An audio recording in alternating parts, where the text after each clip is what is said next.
Good morning, everyone. Thank you for joining us for this Facebook Live. Lisa, Scott, Dillon. Dillon's back with his stress ball today. Always de-stressing. Always de-stressing. I feel like, once again, it's more stressful having him with that stress ball. Yeah. I feel like he's going to whip it at us. Yeah, I feel like I'm going to get hit with it. So You know, maybe, but no. Only to Scott. All right, thank you for that. Yeah. Remember, you can find us anytime on your Facebook feed. We go live a little after 8. You can also find us on our InForum YouTube channel, and we make this into a podcast. Go to inforum.com/podcast and look for the InForum Minute. You can find us there. Dillon, today's a big day because we might get to a 50. 5-0. 5-0. Yeah, higher than that probably. But yeah, it's going to be a nice day. First 50 and of the spring. So yeah, 54 degrees our forecast high. That sounds great. It's going to happen a little breezy, but that breeze is kind of the price we pay to hit 50 degrees. But yeah, sunny skies, 50 degrees. Get outside. Yeah. Enjoy it. Like, both today and tomorrow are going to be quite nice. Both days in the middle 50s or low 50s. So melting continues. Our low temperature in Fargo overnight was only 39 degrees. So the melt did continue overnight last night. We didn't drop below freezing. So just continuing to melt, and you can start to actually see some grass outside. Isn't that exciting? It is. Yeah, Like, it's been a while. it's been a long time. What is this? Yeah, exactly. So yeah, really forecast pretty quiet. Still tracking a few showers Thursday, Friday. Maybe a chance of a stray flurry sometime out this weekend, but not expecting any big snow. Just maybe a flurry on the backside of the low. But showers not looking like big, like huge rain makers, but probably enough showers to really decrease the snowpack on the ground. So that'll be good. But otherwise, nice day. Pretty calm besides the breeze for the most part too, right? Yeah. Sunny skies, Cool. a little bit of a breeze, about 10 to 25, so we'll be a little breezy at times, but 50 degrees. Yeah, that's awesome. That is so exciting. Cool. It is so exciting. And actually, just to show you how how intense the sun is this time of year, yesterday we had the same daylight and the same sun angle, so the peak sun angle in the sky, as guess what day? September 1st. Scott follows me on Twitter. Scott I got it. It was September 1st. So yesterday, April 10th, we had the same length of day and the same peak sun angle that we have on September 1st. So that goes to show you, that's why we're melting snow so fast, just because the sun is so intense. And yes, you can get a sunburn. It is possible this time of year. It's if you're outside for a very long time and you burn easily, you're going to want to put sunscreen on. So something just kind of a friendly reminder. With snow on the ground, it's hard to think summer and sunburn, but you do actually have to consider that on sunny days like today with, if you burn easily. Okay. It'd be a good thing, kind of keep in the back of your mind. So, Good reminder. yeah. All right. Good stuff. Thanks, Dillon. You got it. All right, as we talk about the warmer weather, spring weather, we're going to talk about flooding too, of course. And today, Sandbag Cass will open its doors for the season. County leaders are now saying they need twice as many sandbags as they first thought. They're now hoping for 200,000 sandbags. It's a lot of bags, but we can get there. They need volunteers to do it, especially over the next 5 days. The afternoons are where they need to fill the most of those shifts. So if you want to fill a shift, they're typically 2 or 3 hours long.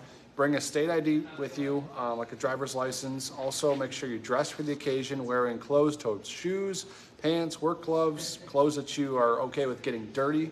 And then go to sign up on casscountnd.gov, pick a shift, just put in a couple of things of information, simple process, just select it, and then you'll be good to go. And we know it's super easy because we even did it today. We're going to go out and do our part, volunteer a little bit tomorrow afternoon. So we would love for it to be a full house and, so tomorrow afternoon. Yeah. Join us. Yeah, we'll be there. Or any other day too. You don't have to go. Whatever is convenient for you. This morning, we're learning that a woman involved in a hit and run that injured a 12-year-old boy in Moorhead could be in court as soon as today. 59-year-old Jacqueline Swanson is facing felony charges for her involvement in the accident that sent that Moorhead sixth grader to the hospital. She was taken into custody yesterday. A GoFundMe page has been set up for the boy. Zamir Rayford's family needs help with medical costs. He was hurt very badly. He's going to have to undergo multiple surgeries. He's just a 6th grader. You can find a link to that GoFundMe page on our website, InForum.com. Yeah, as of this morning, it had raised around $5,000. I think their goal is $10,000, but of course, anything to help out will be appreciated. Today, a Watford City man accused of hitting and killing a young boy with his car is going to make his first appearance in court. 19-year-old Julian Montoya is now facing a charge for negligent homicide after police say he hit 6-year-old Ian Mateo Garcia while driving around garages in a parking lot. Garcia died at the scene. Montoya was cited for driving without a license and, if convicted, could face up to 5 years in prison. Today, a man accused of setting an apartment on fire in Moorhead on Easter is expected to be in court as well. 41-year-old Sean Arenholz of Moorhead is in the Clay County Jail right now, facing arson charges. Police say he started the apartment on fire on Sunday afternoon. Luckily, they were able to put out the fire pretty quickly once they got there, but it still caused extensive damage to that apartment building. In fact, we know several people are still displaced because of that fire. A bill that would cap insulin prices in North Dakota is now headed to Governor Doug Burgum's desk. The bill would cap the price of a 30-day supply at just $25. That would apply to those covered under the Public Employees Retirement System. Related medical supplies like insulin pens and needles would also be capped at $25. Roughly 60,000 employees are currently covered by this plan. However, Burgum has not yet said whether he plans to sign off on the bill or not. Okay, we're talking 50+ degrees today. It's so nice. Everyone wants to be outside, and golfers are like itching. Of course, the golf courses are not open yet, not even close. But this might be just the fix you need today. You can go to Sweet Shots in Fargo. They're holding a food drive. All you have to do is bring in 1 can, a non-perishable food item. In exchange, you get 1 hour of free golf at Sweet Shots. It's a great deal and helping a good cause. Oh my gosh, yeah, that's so much. So it starts at 11 this morning, goes until 5 this afternoon. If you don't like golfing, but you still want to help out, you can do that too. From 3:30 to 6, you can trade in a can of some beverage or drink of your choice there at Sweet Shots as well. And all of the donations goes to the Great Plains Food Bank. So really awesome thing happening. Perfect day for it too. Oh yeah, I agree. All right, we are tracking some breaking news this morning out of Bloomington, Minnesota. The MSP airport put a ground stop in place this morning for about an hour.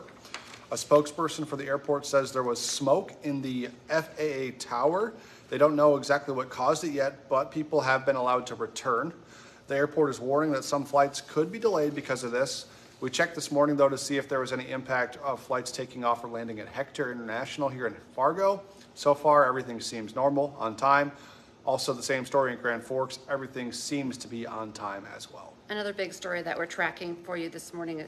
New details coming out on the Louisville shooting. Yesterday, a Kentucky bank employee opened fire on his coworkers, killing at least 5 people and injuring 9 others. When officers arrived, there was a gunfight. The gunman shot at 2 officers, including hitting 1 officer in the head. That officer is still fighting for his life this morning. Police were able to quickly move in on the 25-year-old gunman and bring him down, killing him in the process. We're hearing more stories of survival, although it was a deadly mass shooting. People were locking themselves in the bathroom, even locking themselves in the bank vault just to protect themselves. We're also now learning this morning that the gunman had left a note for his parents and friends indicating his plan that he was going to open fire at work. Tragedy. All right, Hot Mic. It's from 9 o'clock this morning till 11. Dom obviously hosts that. You can watch it on WDAY Extra and InForum.com. You can bet that he's going to be talking about the Timberwolves. They have a big game tonight. They're playing in LA against the Lakers for a play-in game. They're going to be without Rudy Gobert because he punched a teammate. I shouldn't laugh. It's not funny. It's kind of like, of course, this would happen to a Minnesota sports team where they get an internal squabble, teammates punching teammates. Another teammate punched a wall, broke his hand, and on top of that, Karl Anthony Towns has a calf strain. So everything's kind of against the Wolves tonight. But hot we'll mess. see what happens. I'm sure Dom will have his take on that. And remember, all of the stories, the sports stories, the weather, the news headlines, you can find it all in one spot, InForum.com. And now is a great time to get your subscription, 99 cents a month for your first 3 months. Just go to InForum.com/subscribe to get that deal. And you can join us again for our newscast throughout the day, starting at 11 o'clock here this morning, 4, 5, 6, 9, and 10. And we'll be back for First News tomorrow from 5 to 7 in the morning. Have a great day, everyone. Bye.